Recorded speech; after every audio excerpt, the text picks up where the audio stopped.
Gold, trusted gold buyers. మీరు తాకట్టు పెట్టిన బంగారాన్ని విడిపించి ఈ రోజు ఉన్న మార్కెట్ ధరకు కొనబడను.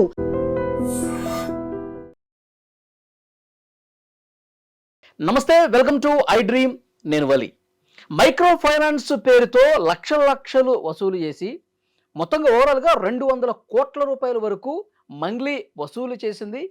వాటిని తిరిగి ఇవ్వకుండా ఎగ్గొట్టింది. పెద్ద స్కామ్ అని చెప్పి లాయర్ సుబ్బారావు కంప్లైంట్ ఇచ్చారు. రివర్స్గా లాయర్ సుబ్బారావు మీద మంగ్లీ కూడా రివర్స్ కంప్లైంట్ ఇచ్చింది. నన్ను డీఫేమ్ చేయడానికి ప్రయత్నం చేస్తున్నాడు, హెరాస్ చేస్తా ఉన్నాడు, 10 లక్షల రూపాయల డబ్బులు కూడా డిమాండ్ చేశాడు, ఇతని మీద చర్య తీసుకోండి అని చెప్పి ఆమె కూడా కంప్లైంట్ ఇచ్చింది. ఈరోజు సిపి సజ్జనార్ గారిని కూడా కలిసి కంప్లైంట్ ఇచ్చింది అతని మీద చర్య తీసుకోవాలని. సో ఓవరాల్గా ఈ మంగ్లీ కేసు గురించి ఈ వీడియోలో మనం మాట్లాడదాం. కొన్ని సంచలన నిజాలు ప్రజలకు తెలియాల్సినటువంటి అవసరం ఉందని చెప్పి స్టూడియోకి వచ్చారు శేఖర్ భాషా గారు. మాట్లాడదాం. భాషా గారు నమస్తే అండి. భాషా గారు, అడ్వకేట్ సుబ్బారావు ఏం మాట్లాడారో మీరు విన్నారు. నిన్న మంగ్లీ ఆ స్టేషన్ దగ్గరకు వచ్చి ఏం మాట్లాడారో మీరు విన్నారు. ఏం చెప్తారు మీరు? సో నేను కొన్నాళ్ళు వేరే పరిస్థితుల దృష్ట్యా వీటికి దూరంగా ఉన్నాను నా బిజీ షెడ్యూల్లో. బట్ నిన్న వరుసపెట్టి ఫోన్లు వస్తుంటే అసలు ఏం జరిగిందని చెప్పి చూసినప్పుడు ఎవరు సుబ్బారావు అనే లాయరు చేశారంటే అసలు ఏంటి చూద్దామని పెడితే సుబ్బారావు అంటే సుబ్బు అడ్వకేట్, యాక్టివిస్ట్ కూడా. ఆయన చాలాసార్లు నేను కలిసాను ఆయన్ని, చాలా డిబేట్స్లో పాల్గొన్నా. I know him, very fire person. అంటే నాకు తెలిసినంత వరకు ఆయన ఒక మంచి కాజెస్ కోసం పోరాడే మనిషి, దాంట్లో డౌట్ లేదు. అయితే తర్వాత ఓన్లీ మీడియాలో వచ్చే న్యూస్ కాకుండా నేను గ్రౌండ్ లెవెల్లో అసలు ఏం జరిగింది అనేది, ఆ ఆఫీస్లో జరిగిన ఆ మీటింగు, ఆ పంచాయతీ అది ఏంటి అనేది కనుక్కునే ప్రయత్నం చేశాను. అక్కడ నాకు తెలిసిన వాళ్ళు కొంతమంది ఉంటారు. అక్కడ నాకు క్లియర్గా తెలిసిన సమాచారం ఏంటంటే చాలా గట్టిగా అరుపులు వినబడ్డాయి. పచ్చి బూతులు తిట్టినారు, గుద్దిచ్చి చంపించేస్తాం, యాక్సిడెంట్లో పోతావురా, నాకు ఆల్రెడీ కొన్ని మర్డర్ కేసులు ఉన్నాయి నా మీద, ఇటువంటి మాటలు వినబడ్డాయి అక్కడ. ఓకే, దీన్ని విన్న ప్రత్యక్ష సాక్షులు కొంతమంది. నాకు ఈ మాటలు అన్నది ఎవరండి? ఆ రూమ్లో పక్కన ఒక క్యాబిన్లో ఈ సెటిల్మెంట్ జరుగుతున్నప్పుడు పక్కన విన్నవాళ్ళు ఈ సుబ్బారావుని ఉద్దేశించి అన్నారు. అన్న వ్యక్తులు ఎవరో మరి తెలియదు, మాటలు అయితే ఇలా ఉన్నాయి. ఇది జరిగిన కొద్దిసేపు నేను అడిగాను, కొట్టారా సుబ్బుని అని అడిగాను. అంటే లేదు, కొట్టలేదు, చెయ్యి ఎవరు చేసుకోలేదు, కానీ చాలా గట్టిగా బెదిరించారు, డబ్బులు కూడా ఆఫర్ చేశారు. నేను విన్నది ఏంటంటే, ఐ డోంట్ నో, మీరు సబ్జెక్టు సుబ్బు గారు కరెక్షన్, ఆయన మరి బయట ఎక్కడో 20 లక్షలు అని చెప్పినట్టు విన్నాను. బట్ నేను అక్కడ విన్నది అంటే 2 కోట్ల దాకా ఆఫర్ చేశారు అన్నట్టుగా నాకు వస్తున్న సమాచారం. అంటే ఏమీ లేని దానికి అంత ఎందుకు ఆఫర్ చేస్తారు? ఇప్పుడు నీ తప్పు లేదు అనుకుంటే నేను అసలు ఎందుకు అక్కడికి వచ్చి సెటిల్మెంట్ మాట్లాడతావు నువ్వు?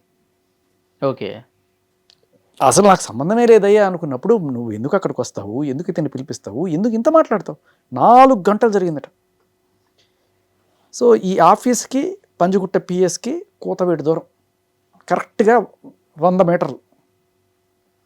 ఈ లాయర్ సెటిల్మెంట్ జరిగిన చేయడానికి కూర్చున్న ఆఫీస్ స్టేషన్కి 4 అడుగులు నడుచుకొని పోతే పంజగుట్ట పిఎస్. సో అందరికీ ఇవ్వాలి అని చెప్పి నేను గట్టిగా పట్టుబట్టినట్టుగా కూడా వాళ్ళు విన్నట్టుగా నాకు తెలుస్తుంది. వీళ్ళు ఆఫర్ చేసినా సరే బాధితులకు న్యాయం చేయండి అని అన్నాడు. ఆయన అన్నాడు అనేది ఆయన చెప్పడం కాదు, అవతల పక్క క్యాబిన్లో వింటున్న వాళ్ళు చెప్పిన మాట. ఈయన నిలబడ్డాడు, లేదు నాకు డబ్బులు అవసరం లేదండి, వాళ్ళకి ఇవ్వండి, వాళ్ళకి న్యాయం చేయండి. ఒకానొక స్టేజ్లో అందరికీ కాకపోయినా ఇగో వీళ్ళకైనా న్యాయం చేయండి. మళ్ళీ అట్ ద సేమ్ టైం ఆయన క్లయింట్స్ చూసుకున్నాడు. అతను ఎవరైతే కలిసి మాకు న్యాయం చేయండి అన్నారో కనీసం వాళ్ళకైనా ఇప్పించండి, మిగతా వాళ్ళ సంగతి నాకు తెలియదు, నాకు సంబంధం లేదు, బట్ వీళ్ళకైనా చేయండి అంటే ఇక్కడ మళ్ళీ ఎథిక్స్ పరంగా సుబ్బుని గట్టిగా ప్రశ్నించాలి. ఏమ్మా మీ వాళ్ళకి మాత్రం న్యాయం చేస్తే సరిపోతుందా, మిగతా వాళ్ళకి చేయొద్దా అని కూడా అడగాలి. సరే, వాట్ ఎవర్. ఇది వాళ్ళు విన్న మాటలు నాకు నేను కనుక్కున్నప్పుడు నాకు తెలిసినవి. ఇక నాకు అసలు సంబంధమే లేదు. ఈ సుబ్బు అనేటోడు బిగ్ బాస్కి వెళ్ళడానికి రకరకాల ఫేమ్ అవ్వడానికి ప్రయత్నిస్తున్నాడు. ఏదైనా శ్రీముఖి అంటే క్రష్, అయితే నాకు ఐశ్వర్యరాయ్ అంటే క్రష్ ఉంటే ఏంటి తప్పు? శ్రీముఖి అంటే క్రష్, లేకపోతే జయమాల్ అంటే క్రష్, జ్యోతిలక్ష్మి అంటే క్రష్, అయితే ఏంటి దానికి దీనికి సంబంధం ఏంటి? ఓకే, ఇలా ఒక నిందేస్తే బిగ్ బాస్కి వెళ్ళాలనుకుని ఫేమ్ అవుతున్నాడు, సరే బిగ్ బాస్కి వెళ్ళాలని అనుకుంటారు, నీకు వస్తే వెళ్ళవా? వెళ్ళాలని చాలా మందికి ఉంటుంది. అది దానికి దీనికి సంబంధం ఏంటి అసలు? అసలు ఈ పాయింట్ ఎందుకు వచ్చింది అనవసరంగా? బిగ్ బాస్కి వెళ్ళాలని ఫేమ్ అవ్వాలనుకుంటే ఈవెన్ ఎందుకు టార్గెట్ చేయాలి? ఈయన లాయర్ వృత్తిరీత్యా ఈయన దగ్గరికి వచ్చారు బాధితులు, ఈయన వాళ్ళ కేసుని తీసుకొని జనరల్గా లాయర్కి సంబంధించి ఏముంటుందంటే, ఇది కోర్టులోకి వెళ్తే సంవత్సరాలు పడుతుంది, వీళ్ళకి డబ్బులు ఇప్పించాలంటే డైరెక్ట్గా ఏదో సెటిల్మెంట్ చేసి కొద్ది గొప్ప సెటిల్మెంట్ చేద్దాం అనేది చాలా వరకు ఉంటుంది. కోర్టులోకి వెళ్తే ఎప్పుడు తేలాలి? ఇవి కూడా మైక్రో ఫైనాన్స్లో పెట్టడం ఇవన్నీ కూడాను గ్యాంబ్లింగ్లో పెట్టడం నీ తప్పు. నువ్వు పెట్టేసి ఇది నాకు డబ్బులు ఇప్పించానంటే అరే అది మోసపోతావరా అని చెప్పి తెలియాలి కదా. ఈ మల్టీ లెవెల్ మార్కెటింగ్ ఉంటుంది కదా, మీరు ఒకటితో పెట్టించండి, వాడు ఇంకోటితో పెట్టించండి. మన స్టాలిన్లో చెప్పాడు, మీరు ముగ్గురికి చెప్పండి, వాళ్ళు ముగ్గురు చెప్పమని చెప్పండి. అలా పాపం ఒకళ్ళని తీసుకొచ్చారు, ఆవిడ పాపం ఇంకొక ముగ్గురికి చెప్పింది. ఇలా ఒక టీములు తయారై వీళ్ళు ఇనిషియల్గా ప్రతి చోట జరిగేది ఇదే. ఇనిషియల్గా టక్ డబ్బులు వచ్చేస్తాయి. 1-2-3 నెలలు అబ్బా వచ్చేస్తుంది ప్రతి ఒక్కడికి ఆశ. ఇక్కడ ప్రధాన శత్రు ఆశ, మనిషికి దురాశ. సో వీళ్ళందరూ వచ్చి పెట్టిన తర్వాత ఇప్పుడు లబ్బోదివ్వమంటున్నారు. వాళ్ళు పెట్టింది కూడా మంగ్లీ గారిని చూసే పెట్టాము, మంగ్లీ గారి పేరు ప్రస్తావించారు, వీళ్ళందరూ డబ్బులు అడిగేవాళ్ళు. మంగ్లీ గారు హోటల్ స్టార్ట్ చేస్తున్నారు, తర్వాత పబ్ స్టార్ట్ చేస్తున్నారు, ఆసుపత్రి జరుగుతుంది. సో మీరు డబ్బులు పెడితే మీకు అత్యధికంగా లాభాలు వస్తాయి, ఆ లాభాలు మీకు ఇస్తాం. మంగ్లీ గారు ఇంటికి కూడా ఒకరోజు తీసుకెళ్లారంట కదా. అంటే ఇప్పుడు ఇది మామూలుగా ఏదో ముఖం తెలియని వాడు చెప్పడం కన్నా, ఇప్పుడు వీళ్ళు ఉంటారు, విరాట్ కోహ్లీ ఇది తాగేసి మీరు తాగండి భలే ఉంటుంది. ఆయన ఎప్పుడు అది తాగని కూడా తాగడు కనీసం. అమితాబ్ బచ్చన్ చెప్పాడు, సోను సూద్ చెప్పాడు, అలాగే మంగ్లీ చెప్పింది. అది వేరు. అంటే ఒక బ్రాండ్ ప్రమోషన్ చేయడం అనేది వేరు. అది చేసిన దానికే కదా మనం అదే పంజగుట్ట పీసులు కేసులేనాయి. ఈ big boss celebrities gambling promote చేశారని చెప్పి వాళ్ళ మీద కేసులు అయినాయి కదా. సో ప్రమోట్ చేయడం వేరు, ఆ ప్రమోట్ చేసే కంపెనీ ఏదో ఉంది, వీడి మధ్యలో ఒక బ్రాండ్ అంబాసిడర్గా తీసుకోవడం వేరు. ఇక్కడ నీ ఇంటి వాళ్ళే, నీ తమ్ముడు, నీ చెల్లెలు, ఆవిడికి చేసుకోవాలనుకున్న సంబంధం కలుపుకోవాలనుకున్న వ్యక్తి, వీళ్ళందరే ఉన్నారు కదా అక్కడ. అవును.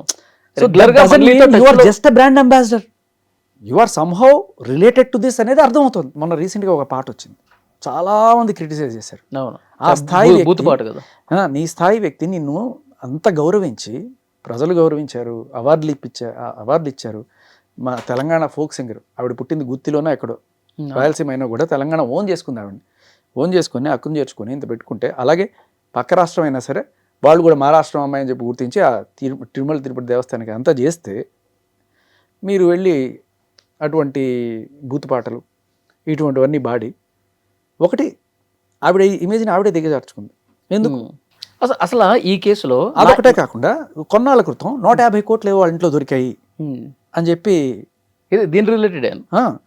సో ఇప్పుడు వీళ్ళు ఇస్తున్న కంప్లైంట్కి దానికి అప్పుడు 150 కోట్లు ఎందుకు వచ్చింది ఎవరికి అర్థం కాల. ఇప్పుడు ఈ కేసుకి వెళ్ళినప్పుడు మనకు తెలుస్తుంది. ఇక్కడ చాలా ఇంపార్టెంట్ థింగ్, మళ్ళీ ఈయన సుబ్బారావు వెళ్ళి అక్కడ కేసు పెట్టాడు పంజగుట్ట పిఎస్లో, వెంటనే ఎఫ్ఐఆర్ కూడా అయింది, విచ్ ఇస్ వెరీ గుడ్. ఎందుకంటే అక్కడ చాలా మంచి ఆఫీసర్స్ ఉన్నారు. ఎస్హెచ్ఓ రామకృష్ణ గారు అనుకుంటా, ఆయన I have seen him in action, very genuine, very sincere, very honest officer ఆయన. సో ఆయన ఈ సాక్ష్యాలు చూసి వెంటనే జనరల్గా వెళ్ళి ఒక మగాడు వెళ్ళి ఒక ఆడది నన్ను కొట్టేసింది తిట్టేసింది అంటే తీసుకోరు కేసు. మీరే కదా చెప్తున్నా. But he felt that there is something substance in it and case తీసుకున్న తర్వాత అంటే కేసు పెట్టి ఏదో రకంగా కాంప్రమైజ్కి తీసుకొచ్చి చేసుకుందాం అని చెప్పి అదొక ఆలోచనలు ఉంటాయి కదా. మీ ఇంకో విషయం కూడా నాకు అక్కడి నుంచి వస్తున్న ఇన్ఫర్మేషన్ ఏంటంటే, ఈయన ఆ గొడవ అయిపోయిన తర్వాత ఆ పర్టికులర్ పంజగుట్ట పిఎస్ బ్యాక్ సైడే వీళ్ళ ఆఫీసు, అక్కడ గొడవ అయిపోయి అక్కడి నుంచి నడుచుకొని వచ్చేస్తుంటే ఈయనకి ఫోన్ల మీద ఫోన్లు అంట, అన్నా వద్దన్నా పిఎస్ వెళ్ళొద్దన్నా, కంప్లైంట్ చేయొద్దన్నా, ఆగన్నా మాటినన్నా అని చెప్పి నాన్ స్టాప్గా కాల్స్ అంట అని వాళ్ళు చెప్పారు నాకు.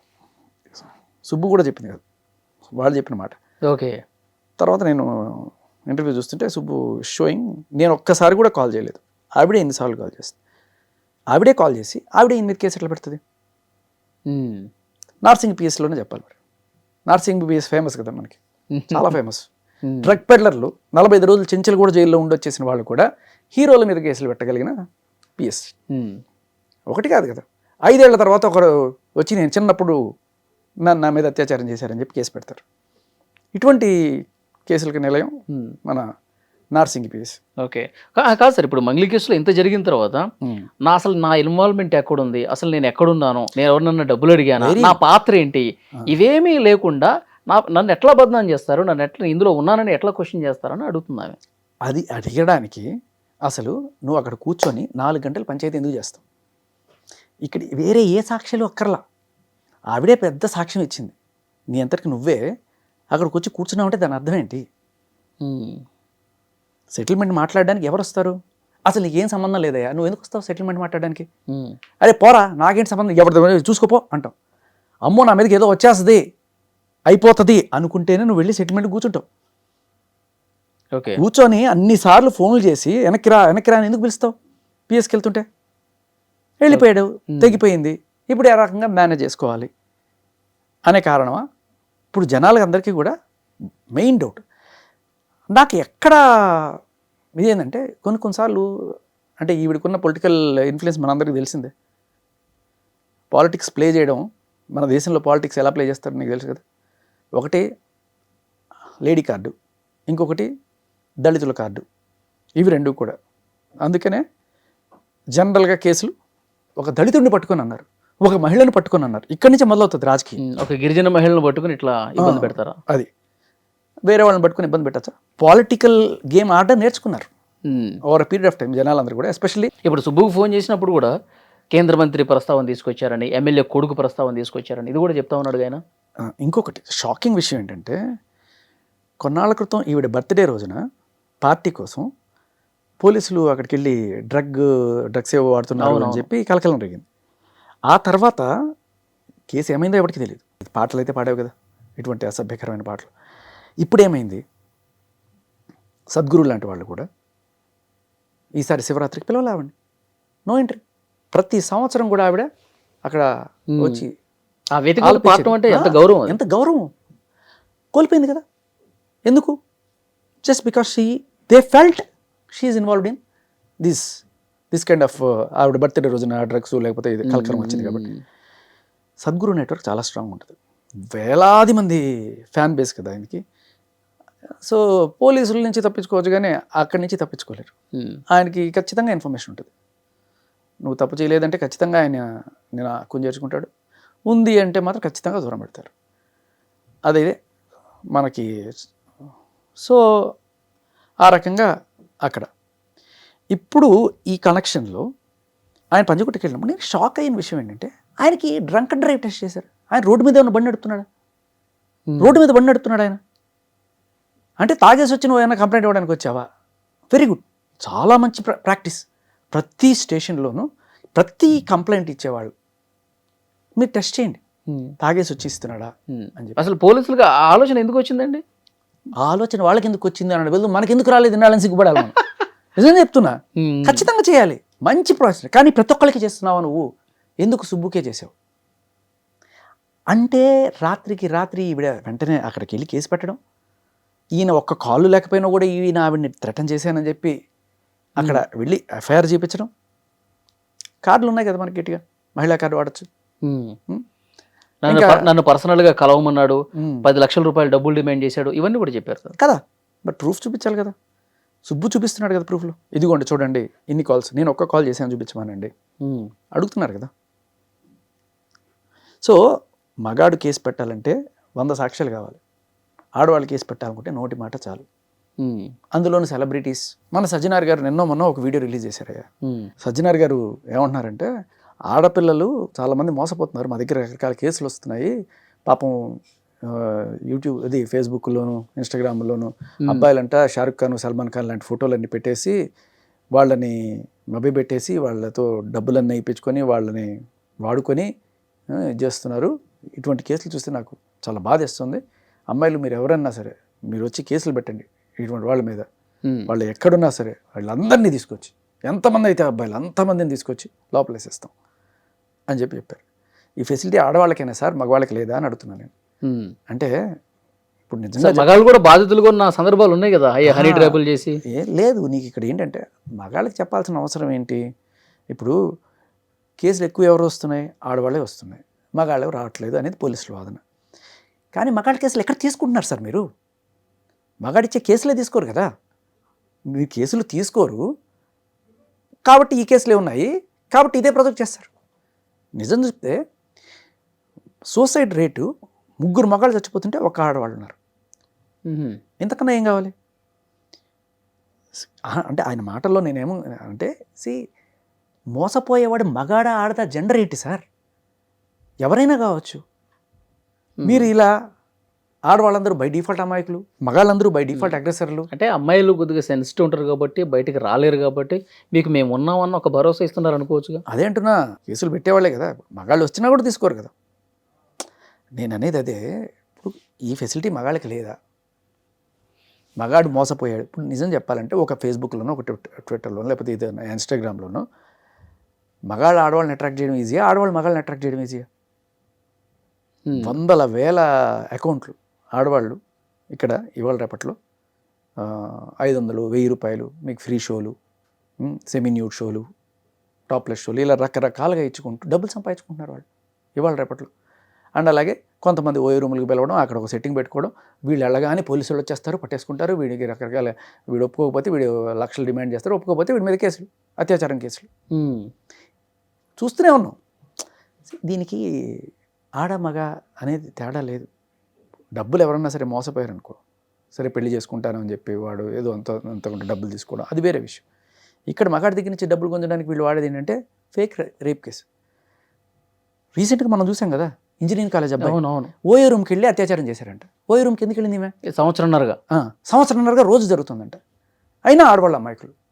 నువ్వు ఏమైనా అయిపో అంటే మీరు ఎలాగో మగాళ్ళు పట్టించుకోరు కాబట్టి అంటే ఇక్కడ ఏంటంటే ఆడవాళ్ళు అయి ఉండాలి, సెలబ్రిటీలు అయి ఉండాలి. ఓకే, ఇప్పుడు ఈవిడ వెళ్ళి ఆ బాధితురాలు ఎవరైతే పాపం పంజగుట్ట పిఎస్లో బయట మీడియాతో మాట్లాడిందో, ఇట్లా నా దగ్గర నుంచి 5 లక్షలు తీసుకున్నారు, ఇట్లా వాళ్ళ దగ్గర నుంచి, అదే వాళ్ళకి సజ్జనార్ గారు అపాయింట్మెంట్ దొరుకుతుందా? వాళ్ళు వెళ్ళి మాట్లాడచ్చా? Only celebrities. ఇప్పుడు మంగ్లీ ఎంత స్వేచ్ఛగా ఎంత అఫీషియల్గా వెళ్ళి ఒక లెటర్ ఏదో ఇచ్చిందో, ఒక విజ్ఞాపన పత్రం అందించిందో తన మీద చర్యలు తీసుకోవాలి సుబ్బారావు మీదని, మరి ఈమె కూడా అంతే స్వేచ్ఛగా అంతే డైరెక్ట్గా సజ్జనారాయణ గారిని కలిసి మంగ్లీ పేరు చేసి డబ్బులు కట్టించుకున్నారు, మేము మోసపోయాం, మీరు యాక్షన్ తీసుకోండి అని చెప్పి వాళ్ళు కూడా ఇచ్చే స్వేచ్ఛ ఉండాలి. అదే కదా, మీరు సెలబ్రిటీయా? మీరు మగాళ్ళు అంటే అట్లా తీసుకోరు. మీరు అదే ఓపెన్గా చెప్పేశారు కదా. నేను ఆడవాళ్ళు మీకు అన్యాయం జరిగితే మేము అంటే, మగాళ్ళకి అన్యాయం జరిగితే మేము లేవు. ఇప్పుడు ఈ కేసులో సార్ ఇక్కడ పాయింట్, చాలా ఇంపార్టెంట్ పాయింట్ చెప్తాను మీకు. ఈయన పిఎస్కి వెళ్తే డ్రంక్ అండ్ డ్రైవ్ టెస్ట్ చేశారు. ఈయనకి ఏ రోజైనా సరే డ్రంక్ అండ్ డ్రైవ్ కేసులు ఉన్నాయా? ఇంతకుముందు ఎక్కడైనా సుబ్బు మీద డ్రగ్స్ కేసులు ఉన్నాయా? లేవు. సస్పెక్షన్ ఉందా కనీసం? లేదు. ఈవిడ బర్త్డే పార్టీలో కలకరం రేగింది డ్రగ్స్ గురించి అని చెప్పి ప్రపంచమంతా న్యూస్ వెళ్ళింది. సద్గురు లాంటి వాళ్ళే ఆవిడని రానికుండా చేసిన నేపథ్యంలో ఈవిడ నార్సింగ్ పిఎస్కి వెళ్ళినప్పుడు ఈవిడికి ఎందుకు టెస్ట్ చేయలేదు? సుబ్బారావు చేసినప్పుడు మంగ్లీకి ఎందుకు చేయలేదు? ఎందుకు చేయలేదు? అమ్మాయిని అవమానిస్తారా సార్? అదే కదా మగాడంటే బై డిఫాల్ట్ అని కొట్టుకో, వాడు న్యాయవాదైనా ఏమైనా సరే అంతే. ఆయన ఓపెన్గా చెప్పారు కదా, ఆడవాళ్ళకి మేము ఉన్నాం, మగాళ్ళు మీరేమైనా అయిపోండి. ఇప్పుడు ఈ కేసులో ఏం జరగబోతుంది సార్? అదే అంటున్నా, నాకు బయటపడే అవకాశం ఉందా? నాకు ఎందుకంటే ఐ పర్సనల్లీ నేను ఎందుకంటే పంజగుట్ట పిఎస్లో ఎస్హెచ్ఓ రామకృష్ణ గారు నేను పర్సనల్గా కలిసా. లిటరల్లీ ఒక పేట్రియాట్ని చూసాను ఆయనలో, నిజంగా ఒక దేశభక్తి. ఆయన ఏదైనా కొనాలన్నా కూడా మేక్ ఇన్ ఇండియా అని కొంటున్నాడు ఆయన. ఉన్న కాసేపట్లో నేను గమనించిన మనిషి, ఆ వ్యక్తిత్వం అంత సిన్సియర్ ఆయన. అటువంటి పిఎస్ పరిధిలో ఇంత ఇది ఎలా జరిగిందనే నాకు ఆశ్చర్యం వేసింది. అంటే సుబ్బు లాంటి లాయర్ వచ్చి పెడితే ఆయన లోపల రానివ్వకపోవడం, ఆయన కొంచెం తక్కువ చేయడం, డ్రంక్ అండ్ డ్రైవ్ టెస్ట్ చేయడం ఏంటండి? డ్రంక్ అండ్ టెస్ట్ చేయడం అంటే చాలా మందిలో ఒక అనుమానం ఉంది, ఏమన్నా కొంతమంది ఏమన్నా మంగ్లీకి అనుకూలంగా వ్యవహరిస్తున్నటువంటి అనే సంకేతమే వెళ్తుంది కదా. ఇప్పుడు పోలీస్ స్టేషన్లో న్యాయం చేయడమే కాదు, న్యాయం చేస్తున్నట్టు ప్రజలకి తెలియడం కూడా చాలా ఇంపార్టెంట్. ఇది న్యాయం చెప్తుంది, చట్టం చెప్తుంది. మీరు న్యాయం చేయడమే కాదు, న్యాయం చేస్తున్నామని ప్రజలకు తెలియాలి. ఎప్పుడైతే ఇటువంటిది జరుగుతుందో ఇక్కడ అందరికీ డౌట్ వస్తుంది. ఒక డౌట్ రేకెత్తిచ్చే విధంగా ఉండింది ఆ డ్రంక్ అండ్ డ్రైవ్. ఏదైనా డ్రంక్ అండ్ డ్రైవ్ కూడా కాదు కదా, సడన్గా అది ఎక్కడి నుంచి వచ్చింది? ఉన్న పళంగా రీడింగ్ కూడా తెలియదంట కదా, 25 పాయింట్స్ ఎంతో వచ్చినాయి. ఎంతో నేను వచ్చే ముందే కాఫీ తాగొచ్చాను, వీళ్ళు పెట్టి చూశారు. అదే పాయింట్ ఏంటంటే, మొన్న లావణి దొరికింది, డ్రగ్స్ టెస్ట్ చేశారా? చేయరు. 45 రోజులు చెంచల్గూడలో జరిగింది. ఈ రోజు దాకా ఈ 12 కేసుల్లో ఆవిడ వెళ్ళి పోలీస్ స్టేషన్లో కేసులు పెట్టడానికి వెళ్ళినప్పుడైనా సరే కనీసం ఈవిడ డ్రగ్స్ మత్తులో పెడుతుందా, నిజంగా పెడుతుందా అని చెప్పి టెస్ట్ చేశారా? నన్ను దాడి చేయడానికి వచ్చిన రోజు ఫుల్గా మందు కొట్టి డ్రగ్స్ చేసుకొని వచ్చి ఎంత పచ్చి బూతులు మాట్లాడుతూ రోడ్డులో అర్ధరాత్రి 11:30కి అటాక్ చేసినప్పుడు కనీసం పోలీస్ స్టేషన్లో ఆవిడ తీరు చూడగానే అర్థమైపోతుంది ఫుల్గా తాగేస్తుంది. కనీసం డ్రగ్ టెస్ట్ చేశారా? అంత పేరు మోసిన ఆవిడ కదా, 45 రోజులు చెంచల్ కూడా జైల్లో పెట్టారు కదా. ఈవిడకి మంగళి ఏమి, ఆవిడ కూడా ఒక కేసు అంటుకుంది కదా బర్త్డే రోజున. మరి సుబ్బుకి ఎందుకు చేశారు, ఈవిడికి ఎందుకు చేయరు? బేసికల్లీ ఏంటంటే ఇక్కడ మీరు అన్నట్టు ఆడవాళ్ళు సార్, మీరు ఏమైనా చేసుకోండి, మందు కొట్టండి, డ్రగ్స్ చేయండి, మేము మిమ్మల్ని ఏం క్వశ్చన్ చేయం, మిమ్మల్ని ఏం అడగం. మీరు కంప్లైంట్లు ఇస్తే మేము పెట్టేస్తాం, అంతేనా? అంతే కదా. ఏ సాక్ష్యం ఉందని ఈయన మీద పెట్టారు కేసు? ఏ సాక్ష్యం చూపించారు ఈ రోజు దాకా? ఆవిడ చెప్పిన 2 ముక్కలు, శ్రీముఖి అంటే క్రష్, బిగ్ బాస్కి వెళ్ళాలనుకుంటారు. ఇవే సాక్ష్యాలు.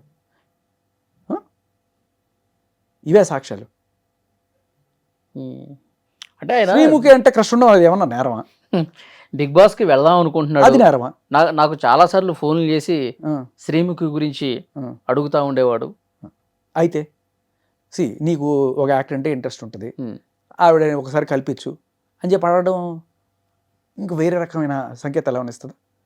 లేదు కదా. నాకు రాజ్ తరుణ్ తెలుసు అనుకున్నావు, నువ్వు ఒకసారి నాకు రాజ్ తరుణ్ సినిమాలు చూసాను, నన్ను ఒకసారి రాజ్ తరుణ్ కల్పించావు, నాకు ఇష్టం అంటావు. అయితే అది తప్పు కాదు కదా. జస్ట్ బికాస్ శ్రీముఖి ఆడదైపోయింది, ఈయన మగాడైపోయాడు కాబట్టి ఏదో రకంగా బురద జల్లే కార్యక్రమం కదా. మనల్ని మనం సేవ్ చేసుకోవడానికి కోసం మన కులం గుర్తొస్తుంది, మనం ఆడవాళ్ళని గుర్తొస్తాం. అవతల వాళ్ళ మీద బురద జల్లడానికి వాడు ఒక ఉమెనైజరు. అంటే మంగ్లీ పేరు తీసుకొస్తే ఆయనకి ఫేమ్ వస్తుంది, రాష్ట్ర వ్యాప్తంగా ఆయన పేరు చర్చలో ఉంటుంది, కాబట్టి బిగ్ బాస్లోకి వెళ్ళాలి. ఇప్పుడు మంగ్లీయే ఎందుకు డైరెక్ట్గా, ఇంకా బోల్డ్ మంది ఉన్నారు కదా, వై ఎందుకు? ఇంకా ఐశ్వర్యరాయ్, అమితాబ్ బచ్చన్ ఎందుకు తీసుకోలేదు? ఆయన ఎత్తుకోవడం పెద్ద గుండ్రా ఎత్తుకోవచ్చు కదా. ఇప్పుడు మొత్తం స్టేట్ మొత్తం మీద ఈవిడైనా సెలబ్రిటీ.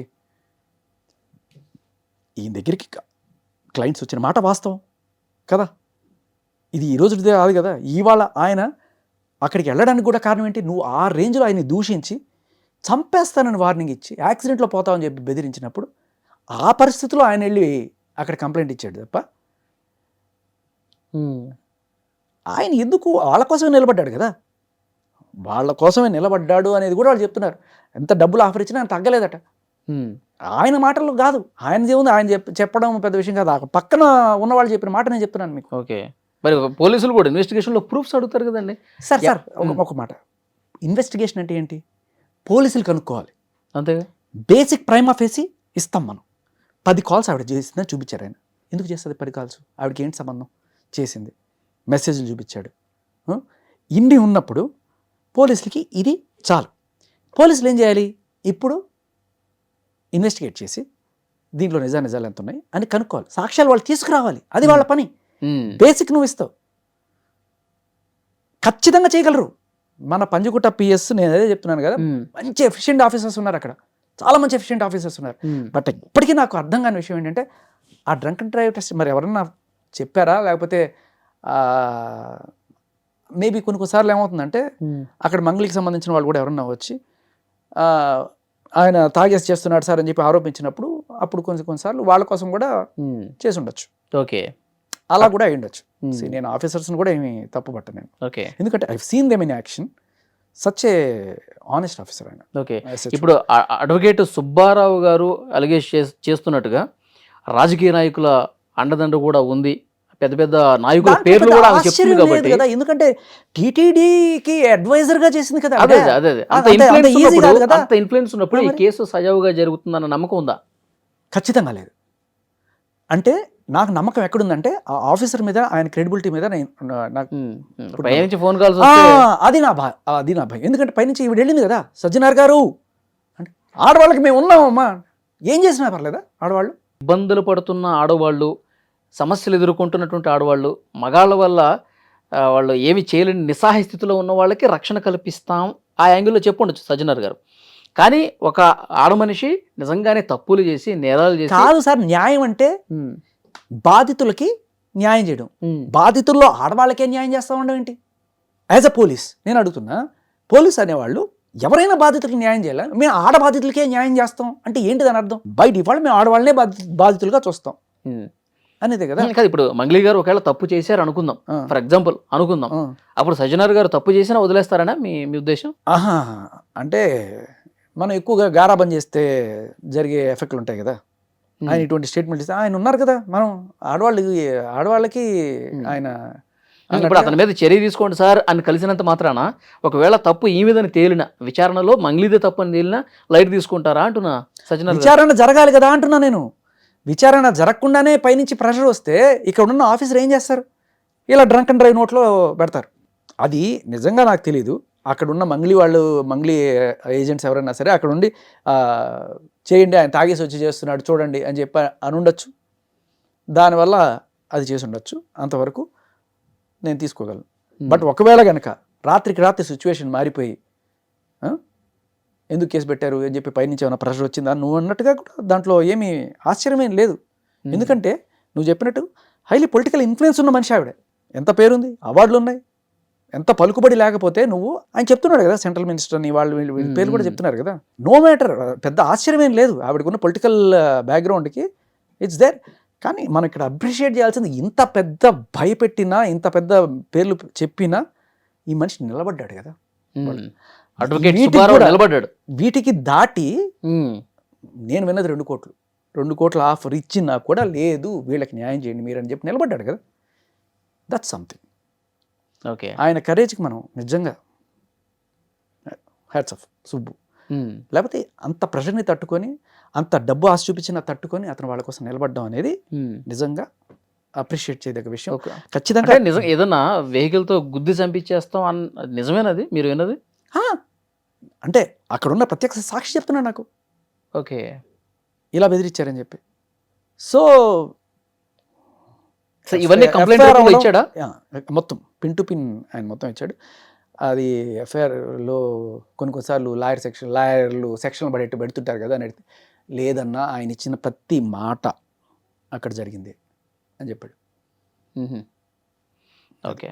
అండ్ ఇంకొకటి కూడా చెప్పాడు, నా పేరు బయటికి రానివ్వకు, మా ఆఫీస్ పేరు తీయకు అని కూడా చెప్పాడు. అమ్ముడు పోయాడనే కదా, భయపెట్టారు కూడా కదా, అదే ప్రాణభయం కూడా పెట్టారు కదా. So this is a serious thing. పోలీసులు ఖచ్చితంగా ఇక్కడ వాళ్ళకున్న ఇదేంటంటే న్యాయం జరిగినట్టు చూపించడం కూడా వాళ్ళ బాధ్యత, న్యాయం చేయడమే కాదు అది. సో ఇది కొంచెం సీరియస్గానే తీసుకోవాలి, ఆ బాధితులందరికీ కూడా న్యాయం చేయాలి, అండ్ సుబ్బుకి సెక్యూరిటీ ఇవ్వాలి. సో చూద్దాం భాష గారు ఏం జరగబోతుంది ఏంటన్నది. చాలా సీరియస్గానే ఈ కేసు నడుస్తోంది. బెదిరించారు, డబ్బులు ఆఫర్ చేశారు, అయినా లొంగకుండా బాధితుల పక్షాన్ని నిలబడ్డాడు కాబట్టి ఇప్పుడు సజ్జనార్ గారిని మంగ్లీ గారు కలిసినంత మాత్రాన ఆమె వైపే న్యాయం ఉందని చెప్పి భావించాల్సినటువంటి అవసరం లేదు. సో పోలీసు ఉన్నతాధికారులు ఈ కేసులో వాస్తవాలేంటో వెలికి తీయాల్సినటువంటి అవసరం ఉంది. అలాంటి నిష్పక్షపాత విచారణ జరుగుతుందని మనం కూడా ఆశిద్దాం. Thank you very much.